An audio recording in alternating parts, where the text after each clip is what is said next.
बिस्मिल्लाहिर्रहमानिर्रहीम। अस्सलाम वालेकुम डियर स्टूडेंट्स। बायो की क्लास का टाइम हुआ चाहता है। आज लेक्चर 11 है, यूनिट 1 है हमारे पास। यूनिट 1 गैसियस एक्सचेंज है। आज का जो टॉपिक है हमारा वो पिछले लेक्चर से रिलेट करते हैं। टॉपिक कौन से हमारे पास? Respiratory disorders. पिछले लेक्चर में मैंने आपको रिस्पिरेटरी डिसऑर्डर 1 पढ़ाया था। आज हम लोग 2 रिस्पिरेटरी डिसऑर्डर डिस्कस करेंगे। कौन कौन से 2 डिस्कस करेंगे बच्चे? एक एम्फीजीमिया और दूसरा हम लोग डिस्कस करेंगे नमूनिया। अब बच्चे एम्फीजीमिया और नमूनिया दोनों रिस्पिरेटरी डिसऑर्डर हैं, लेकिन दोनों के अंदर एक बात कॉमन है कि दोनों आपके पास लोअर रिस्पिरेटरी डिसऑर्डर्स हैं। उस दिन वाले लेक्चर में प्रीवियस नॉलेज को ज़रा रिकॉल करें। उस दिन मैंने आपको बताया था कि हम लोग 5 रिस्पिरेटरी डिसऑर्डर यूनिट नंबर 1 में डिस्कस करेंगे और 5 के 5 कौन से आपके पास लोअर रिस्पिरेटरी डिसऑर्डर। फिर बच्चे कोई भी रिस्पिरेटरी डिसऑर्डर हो या कोई भी डिसऑर्डर हो, हम लोग उसको डिस्कस करेंगे कितनी हेडिंग्स के अंदर? 4 हेडिंग्स के अंदर। क्यों 4 हेडिंग्स के अंदर डिस्कस करेंगे? क्योंकि ये आते हैं आपके पास शॉर्ट क्वेश्चन के तौर पे, और शॉर्ट क्वेश्चन के जो मार्क्स होते हैं वो कितने होते हैं आपके पास? 4। अब 4 हेडिंग्स हैं और 4 मार्क्स हैं आपके पास। 4 हेडिंग्स 4 मार्क्स। इसका मतलब है ईच हेडिंग जो होगी वो किसकी इक्वल होगी? 1 मार्क्स की इक्वल होगी। तो इसलिए बच्चे हम लोग इसको किसकी फॉर्म में पढ़ेंगे? हेडिंग्स की फॉर्म में। आपकी बुक में हेडिंग नहीं है, मैंने हेडिंग्स बनाने की कोशिश की है। चलें देख लेते हैं। पहला जो डिसऑर्डर है वो है बच्चे आपके पास एम्फीजीमिया। अब इसकी हम लोग 4 हेडिंग्स पढ़ेंगे। कौन कौन सी 4 हेडिंग्स पढ़ेंगे? Definition, cause, symptom, treatment. अब बुक के अंदर 3 लाइनें लिखी हुई हैं, जबकि हमारा कंसर्न लाइनों के साथ नहीं है, हम लोगों ने अपनी प्रेजेंटेशन को बेहतर करना है। तो सबसे पहले बच्चे एम्फीजीमिया को डिफ़ाइन करेंगे कि डेफिनेशन क्या है आपके पास। हम लोग कहते हैं ये वो वाली डिजीज़ है जिसमें वाल ऑफ एल्वेलाई, जो एल्वेलाई की वाल्स होती हैं ये डैमेज हो जाती हैं। किसकी वजह से डैमेज हो जाती हैं? ड्यू टू कफ, खांसी की वजह से वाल ऑफ एल्वेलाई जब डैमेज हो जाएंगी और जो हमारा एल्वेलाई है उनके अंदर सोजिश हो जाएगी, तो इस बीमारी को हम लोग किसका नाम देंगे बच्चे? एम्फीजीमिया का। तो एम्फीजीमिया हम लोग कहते हैं कि हमारे जो एल्वेलाई हैं वो स्वेल हो गए हैं, उनकी सोजिश हो गई है। किस वजह से सोजिश होगी? आपके पास कफ की वजह से। Then this disorder is known as एम्फीजीमिया। तो डिफाइन कैसे करेंगे बच्चे? The disorder in which the wall of alveoli are damage. पीछे रीज़न या काज क्या होता है आपके पास? कफ। रीज़न या काज आपके पास क्या है? कफ की वजह से जब वाल ऑफ एल्वेलाई डैमेज हो जाएंगे तो इस डिसऑर्डर को हम लोग किसका नाम देंगे? एम्फीजीमिया का। अब बच्चे ये आगे डेफिनेशन हमारा 1 मार्क्स क्लियर हो गया। अब आ जाएं काज की तरफ। जब काज की तरफ आएंगे तो हम लोग कहेंगे काज कौन कौन सा? पहला काज है आपके पास एनवायरमेंटल पोल्यूशन। अब एनवायरमेंटल पोल्यूशन, वो वाले पार्टिकल जो पोल्यूशन काज करते हैं, जो पोल्यूशन काज करते हैं उनको किसका नाम देते हैं? पोल्यूटेंट्स का। आपसे वाइवा में कोई पूछ सकते हैं कि the particles that causes the pollution are known as pollutants. MCQs आ सकते हैं, the particles that causes the pollution are known as pollutants. अब एनवायरमेंटल पोल्यूशन एम्फीजीमिया काज करती है। कैसे बच्चे? जर्नल एग्जाम्पल से समझें। मैं बाहर जा रहा हूँ रोड के ऊपर। जब मैं रोड के ऊपर जा रहा हूँ तो उधर हमें व्हीकल्स नज़र आती हैं। व्हीकल्स में से धुआं निकलते हैं। बहुत सारे लोग होते हैं जो इस धुएं के अगेंस्ट एलर्जिक होते हैं, उनको फ़ौरन कफ लग जाती है। कफ के नतीजे में डायरेक्ट प्रेशर किसके ऊपर पड़ता है? वाल ऑफ एल्वेलाई के ऊपर। अगर ये कफ ज़्यादा टाइम के लिए रहती है तो वाल ऑफ एल्वेलाई डैमेज हो जाएंगे, तो जो डिसऑर्डर होगा उसको किसका नाम देंगे? एम्फीजीमिया का। ये आ गया आपके पास एक काज। काज नंबर 2 बच्चे क्या है आपके पास? सिगरेट। अब जो सिगरेट होता है ये आपके पास मेजर काज होते हैं। ये भी आपके पास एमसीक्यूज बन सकते हैं। The major cause of emphysema is. Emphysema का जो मेजर काज होता है वो कौन सी चीज़ होती है? Cigarette smoke. बच्चे मैं यहाँ पे सिगरेट को लिट करता हूँ, जलाता हूँ। मेरे पास जो दूसरा शख्स मौजूद है, लेट्स सपोज वो स्मोकिंग नहीं करता या मैं स्मोकिंग नहीं करता, तो इस सिगरेट की वजह से क्या होगी? इरिटेशन होगी मेरे एयर पैसेजवे में, इस सारी जगह इरिटेशन होगी। उस इरिटेशन के नतीजे में क्या चीज़ होगी? कफ। अगर ये कफ ज़्यादा टाइम के लिए रहेगी तो वाल ऑफ एल्वेलाई क्या होंगे? डैमेज। और जो कंडीशन होगी उसका नाम क्या होगा आपके पास? एम्फीजीमिया। तीसरा जो काज है बच्चे वो है आपके पास डस्ट एलर्जी। बहुत सारे लोग ऐसे होते हैं जो डस्ट एलर्जी, गर्द के अगेंस्ट एलर्जिक होते हैं। अगर ये वाले लोग ज़्यादा टाइम ऐसे इन्वायरमेंट में रहें जहाँ पे डस्ट होती है तो इस डस्ट की वजह से उनको काज होती है कफ। यही कफ फिर जाके काज करता है वाल ऑफ एल्वेलाई को डैमेज करते हैं, जिसके नतीजे में जो कंडीशन होती है उसको हम लोग किसका नाम देते हैं? एम्फीजीमिया का। अब आ जाएं बच्चे सिम्टम्स की तरफ। ये चीज़ बुक में नहीं थी तो मैंने हेडिंग दे के सिम्टम्स मुख्तलिफ फेडरल की बुक से उठाएँ या नेट से उठा के आपके पास 3 सिम्टम्स लिखे हैं ताकि आप लोग अपना 1 नंबर बचा सकें। तो सिम्टम्स क्या हैं बच्चे? पहला सिम्टम है आपके पास कफिंग, खांसना। ऐसे शख्स को खांसी होगी आपके पास। तो दूसरा सिम्टम है वो है जी shortening of breath. Shortening of breath, alveoli damage होंगे तो ऑटोमेटिकली जो एयर पैसेज वे है वो रिड्यूस हो जाएगा। जब एयर पैसेज वे रिड्यूस हो जाएगा तो सांस लेने में दिक्कत होगी, जिसको हम लोग कहेंगे शॉर्टनेस ऑफ ब्रेथ। तीसरा सिम्टम है बच्चे चेस्ट टाइटनेस। उस शख्स की ये वाली जो जगह होती है आपके पास, ये वाली जगह, ये जगह अमूमन बंद रहेगी, उसको इस जगह पेन होगा। इस कंडीशन को हम लोग किसका नाम देंगे? चेस्ट टाइटनेस का। क्यों चेस्ट टाइटनेस का नाम देंगे? क्योंकि उसका जो एयर है वो नीचे प्रॉपर लंग्स में नहीं जाएगा। जब एयर प्रॉपर लंग्स में नहीं जाएगा, रिडक्शन इन एयर पैसेज वे होगी, तो उसकी जो चेस्ट होगी वो टाइटनेस होगी और उसको चेस्ट में पेन की शिकायत होगी। अब बच्चे हम लोग कहते हैं कि ये जो एम्फीजीमिया है, इसके सिम्टम्स अपीयर्ड होते हैं उस टाइम जब आपके लंग्स के 50% टिश्यूज़ डिस्ट्रॉय हो जाते हैं। ये पॉइंट मैंने लिखे आपके MCQs के लिए। ये MCQs आपको अभी काम ना आया तो सेकंड ईयर या फर्स्ट ईयर में लाजमी काम आएगा। The symptoms of emphysema appeared after the -% of the tissues destroyed. तो कितने % टिश्यूज़ डिस्ट्रॉय हो जाएंगे? जब मोर देन 50% ऑफ टिश्यूज़ हमारे लंग्स के डिस्ट्रॉय हो जाएंगे तब सिम्टम्स ये वाले हमें अपीयर होंगे, अदरवाइज़ ये वाले सिम्टम्स हमें अपीयर नहीं होंगे। ट्रीटमेंट या प्रिवेंशन क्या है बच्चे इस डिज़ीज़ की? पहली जो ट्रीटमेंट या सिम्टम है वो है आपके पास, पहला जो प्रिवेंशन है वो है आपके पास स्टॉप स्मोकिंग। कि कोई शख्स अगर स्मोकिंग करता है वो एम्फीजीमिया का पेशेंट बन गए, उसके जो लंग्स डैमेज हो गए, एल्वियोलाई डैमेज हो गए, वो रिकवर नहीं हो सकते, लेकिन मज़ीद एल्वियोलाई को डैमेज होने से वो बचा सकते हैं। कैसे? कि वो स्मोकिंग को स्टॉप कर दे। इसके अलावा बच्चे हम लोग ब्रोंकोडायलेटर्स देते हैं, पेशेंट्स को रिकमेंड करते हैं ब्रोंकोडायलेटर्स, ताकि कफिंग स्टॉप हो सके। क्यों कफिंग स्टॉप हो सके बच्चे? अब देखें कफ की वजह से कौन सी चीज़ डैमेज होती है? Wall of alveoli. अब देखें वाल ऑफ एल्वियोलाई डैमेज होते हैं। अब अगर 50% जो टिश्यूज़ हैं वो आपके पास डैमेज्ड, हेल्दियर कितने % हैं? 50%। आपने इन 50% को प्रोटेक्ट करना है, तो आप इन 50% को कैसे प्रोटेक्ट करोगे? पहली ट्रीटमेंट क्या है आपके पास? स्मोकिंग को स्टॉप करेंगे।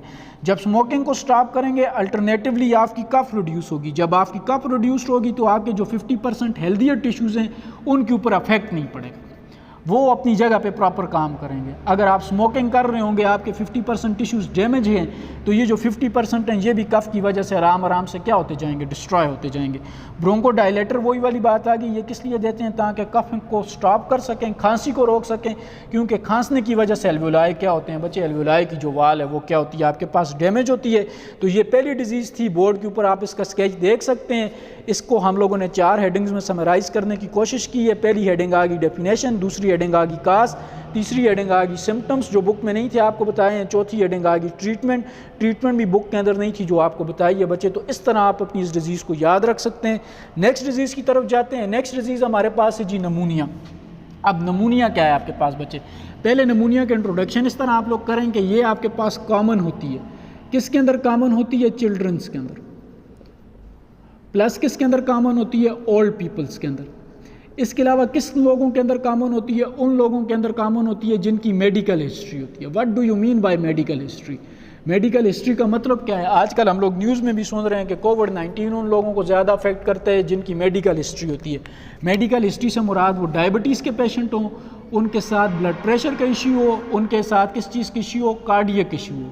तो ऐसे लोग जो पहले से किसी डिज़ीज़ का शिकार हों, हम लोग कहते हैं इसकी कोई ना कोई मेडिकल हिस्ट्री है।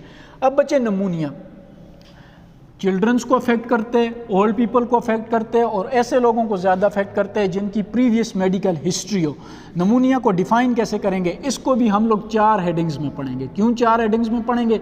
शार्ट क्वेश्चन आया तो हमारे कितने मार्क्स होंगे? 4, और each heading equal to 1 marks. अब बच्चे define the inflammation of lungs due to infection of alveoli.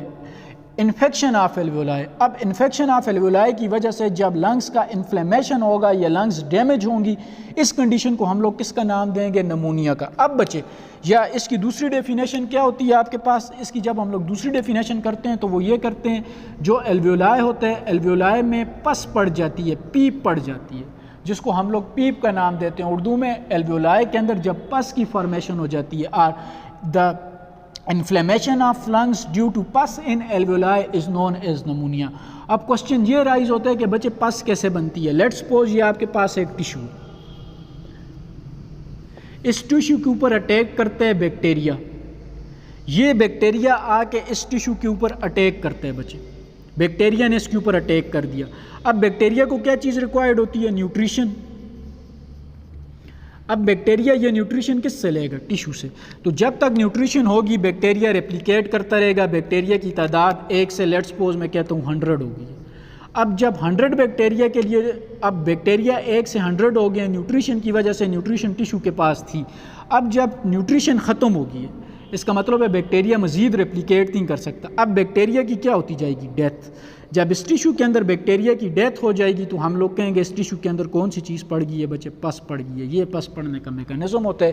तो इस तरह जब बैक्टीरिया एल्वेओलाई को आके अटैक करते हैं, एल्वेओलाई को डैमेज करते हैं, एल्वेओलाई की न्यूट्रिशन को डिराइव करके जब खुद उनकी डेथ होती है तो एल्वेओलाई के अंदर कौन सी चीज़ पड़ जाती है? Pus. This condition is known as pneumonia. तो the inflammation of lungs due to infection of alveoli और the inflammation of lungs due to formation of pus in alveoli is known as pneumonia. Definition होगी बच्चे काज। अब काज की तरफ आते हैं तो काज क्या है आपके पास? There are more than 30 type of bacteria and viruses that cause the pneumonia. ये चीज़ बुक में नहीं थी, मैंने आपके लिए लिख दी है ताकि आप लोग अपनी प्रेजेंटेशन को बेहतर कर सकें कि 30 किस्म के बैक्टीरिया और वायरसेस होते हैं जो आपके पास क्या चीज़ काज करते हैं? नमूनिया। फिर बच्चे मैंने अलग किए बैक्टीरिया और वायरस को कि कौन सा बैक्टीरिया होता है। जो मोस्ट कॉमन बैक्टीरिया होता है बच्चे वो होते हैं आपके पास स्ट्रेप्टोकोकस नोमेनाए। ये वो वाला बैक्टीरिया होता है जो आपके पास क्या चीज़ काज करते हैं? नमूनिया काज करते हैं। एमसीक्यूज़ या वाइवा का क्वेश्चन पूछ सकते हैं, बुक में नहीं रखा हुआ, आपको बता दिया क्योंकि आपको हायर क्लासेस में भी इस चीज़ ने काम आना है। बैक्टीरिया कौन सा होता है? स्ट्रेप्टोकोकस नोमेनाए। वायरस, वायरस भी होता है। कौन सा वायरस होता है बच्चे? फ्लू वायरस, H1N1 जो आपके पास मोस्ट कॉमन फ्लू वायरस होता है, ये भी नमूनिया काज कर सकते हैं। इसके अलावा फंजाई के जो पार्टिकल्स होते हैं ये भी आपके पास क्या चीज़ काज कर सकते हैं? नमूनिया काज कर। तो काजेज़ में क्या लिखेंगे? There are more than 30 type of bacteria and viruses that cause the pneumonia. Bacteria लिख के फिर लिखेंगे the most common bacteria that causes the pneumonia in children and adults is known as streptococcus pneumoniae. The virus that causes the pneumonia is known as flu virus and the particles of fungi are also causes the pneumonia. फिर आ जाएं बच्चे symptoms की तरफ। किसके symptoms क्या हैं? तो 5 या 6 सिम्टम्स मैंने लिखे हैं बच्चे। पहला सिम्टम आ गया आपके पास कोल्ड, ठंड लगेगी बंदे को। और ठंड लगने की रीज़न क्या होगी? फ्लू। आप देख सकते हैं सर्कल में ऑलरेडी किया हुआ है कि कोल्ड लगने की या ठंड लगने की वजह क्या होगी आपके पास? फ्लू, कफ, खांसी होगी, सोर थ्रोट, गला ख़राब होगा, स्नीजिंग, बंदे को बार बार छींकें आएंगी आपके पास, फीवर। और जो टेम्परेचर होगा वो कितना होगा? 104 फ़ारेनहाइट और जिसको हम लोग कहते हैं 39 डिग्री सेंटीग्रेड। इसके अलावा चिल, ठंड लगेगी। ठंड लगने के साथ साथ क्या होगा कि ऐसा शख्स जब खांसेगा तो उसके खांसने में कौन सी चीज़ प्रोड्यूस्ड होगी? फ्लेजम, और जिसको स्प्यूटम बुक में लिखा हुआ है, जिसको हम लोग उर्दू में किसका नाम देते हैं? बलगम का। तो ये सिम्टम्स हैं बच्चे आपके पास। कौन कौन से हैं? Cold due to flu, cough, sore throat, sneezing, fever, body temperature 39 degree centigrade और 104 Fahrenheit, chill with sputum production और चिल विद बलगम प्रोडक्शन और चिल विद फ्लेजम प्रोडक्शन। तो ये सिम्टम्स आ गए। अब यही सिम्टम्स बच्चे आजकल टीवी पे, सोशल मीडिया पे लगातार बता रहे हैं कि ये सिम्टम्स किसके हैं? कोविड-19 के। अगर आप कोविड-19 की स्टडी करें, अगर आपने नहीं की तो मैं आपको बता देता हूँ कि कोविड-19 अगर ये जो है इसका जो फर्स्ट सिम्टम है वो फ्लू है, उसके बाद कफ है, फिर गले का ख़राब होना है। इससे ज़्यादातर पेशेंट ये जो कहते हैं 97% लोग रिकवर कर जाते हैं, वो इन सिम्टम्स के बाद रिकवर कर जाते हैं।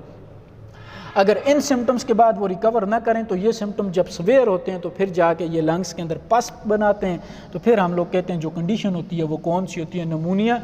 तो कोविड-19 में भी जो जब सिम्टम्स सवेयर हो जाते हैं तो वो जाके नमूनिया काज करते हैं, जिसकी वजह से पेशेंट्स को वेंटिलेटर पे शिफ्ट करते हैं। ट्रीटमेंट की तरफ आ जाएं बच्चे। देखें तो ट्रीटमेंट में बुखार कितना होता है? 104 फ़ारेनहाइट का। तो बुखार को कम करने के लिए हम लोग पेशेंट्स को एस्पिरिन रिकमेंड करते हैं और ऐसे शख्स को हम लोग फ्लूइड्स देते हैं। क्यों फ्लूइड्स देते हैं? ताकि उसके एयर पैसेज वे के अंदर जितना भी बलगम है वो सारे का सारा क्या हो जाए? रिमूव्ड हो जाए। और एक चीज़ और आपको मैं बता दूँ कि ये जो नमूनिया है, नमूनिया में कभी भी जो कफ सिरप्स होते हैं, ये जो कफ टेबलेट्स होती हैं, ये पेशेंट्स को नहीं दी जाती। कि कफ से रिलेटेड, खांसी से रिलेटेड कोई भी चीज़ पेशेंट को रिकमेंड नहीं की जाती। ये एक्स्ट्रा पॉइंट मैंने आपको बताया। ट्रीटमेंट क्या है बच्चे? फीवर के अगेंस्ट हम लोग एस्पिरिन देते हैं और ऐसे पेशेंट्स को फ्लूइड डॉक्टर्स रिकमेंड करते हैं कि ताकि उनकी बॉडी से ये जो फ्लेजम, ये जो बलगम है, ये क्या हो सके? रिमूव हो सके बच्चे। तो ये था आज का टॉपिक। आज के टॉपिक पर मैंने आपको 2 डिजीज़ पढ़ाई हैं। एक एम्फीजीमिया जिसको कहते हैं कि एल्वेओलाई की सोजिश, और दूसरी मैंने आपको बताई नमूनिया जिसमें एल्वेओलाई का इन्फेक्शन। सोजिश और इन्फेक्शन। सोजिश किसकी वजह से होती है? कफ की वजह से, और इन्फेक्शन किसकी वजह से होता है? माइक्रो ऑर्गेनिज्म की वजह से। तो उम्मीद करता हूँ बच्चे आपको ये समझ आई होगी। नेक्स्ट लेक्चर में जब हम आपके पास आएंगे तो इंशाल्लाह बाकी डिसऑर्डर डिस्कस करेंगे। तब तक अपना ख्याल रखिएगा। अल्लाह हाफ़िज़।